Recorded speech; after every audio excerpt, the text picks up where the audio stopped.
এই হলো সেই ভাইরাল এলার 2018 মডেলের রিচার্জেবল ফ্যান, যাতে রয়েছে 1600 mAh এর রিচার্জেবল পাওয়ারফুল ব্যাটারি। গত বছরের এলার ফ্যানগুলোতে ব্যাটারি চেঞ্জ করার সুবিধা না থাকলেও এই নতুন মডেলে পেয়ে যাচ্ছেন ব্যাটারি চেঞ্জ করার সুবিধা, যাতে করে আপনি বারবার ব্যাটারি চেঞ্জ করে কয়েক বছর ফ্যানটি অনায়াসে ব্যবহার করতে পারবেন। সাথে পেয়ে যাচ্ছেন বরাবরের মতোই 5 ভোল্টের ইউএসবি কেবল। একবার ফুল চার্জে অনায়াসে 4 থেকে 5 ঘন্টা ব্যাটারি ব্যাকআপ পেয়ে যাবেন।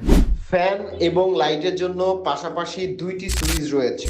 ফ্যানটিতে রয়েছে 4টি কালার ভেরিয়েন্ট, সাথে থাকছে 3টি ব্লেড, যা 5টি স্পিডে আপনাকে বাতাস দিবে, যার হাই স্পিডের বাতাস ছিল বেশ চমৎকার। বিদ্যুৎ চলে গেলেও ফ্যানটি বাসার লাইটের কাজ করবে। লো মুডে এটি 8 থেকে 10 ঘন্টা আলো দিবে। ফ্যানটি ফোল্ডেবল হয়, আপনি সহজে এটি বহন করতে পারবেন।